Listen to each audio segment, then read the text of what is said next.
Magandang araw sa inyong lahat. Narito kami upang talakayin ang wastong gamit ng mga salitang nang na mahaba at nang na maikli sa pangungusap. Ngayon ay magsimula tayo sa salitang nang na mahaba. Saan at kailan nga ba ginagamit ang salitang nang? Ang salitang nang ay sumasagot sa mga tanong na paano, gaano, at bakit. Narito ang ilang halimbawa. Nag-aral ako ng mabuti. Paano ako nag-aral? Mabuti. Natulog siya ng 3 oras. Gaano siya katagal natulog? 3 oras. Bukod dito, ginagamit din ang nang na mahaba bilang pamalit sa mga salitang noong, para, at upang.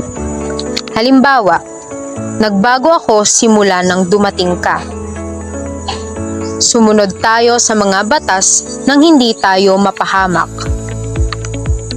Ginagamit din ito kapag katabi ang salitang maaga. Halimbawa, kakain ako ng maaga bukas. At panghuli, ginagamit din ang nang na mahaba kapag umuulit ang kilos. Halimbawa, sigaw ng sigaw ang bata. Siya ay sumayaw ng sumayaw upang masanay. Pagkatapos ng salitang ito, tatalakayin naman natin ang nang na maikli. Kailan at saan nga ba ginagamit ang salitang ito?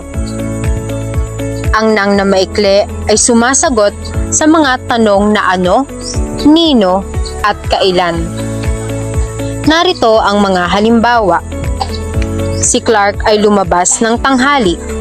Kailan lumabas si Clark? Tanghali. Ginagamit din ito kapag tungkol sa oras at petsa.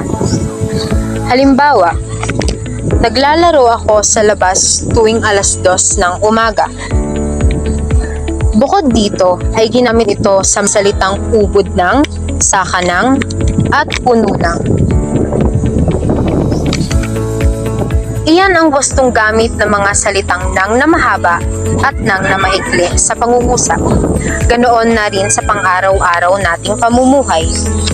Ngayon ay dadako tayo sa ilang katanungang may kaugnayan sa aming tinalakay upang masuri kung kayo ay mayroong natutunan.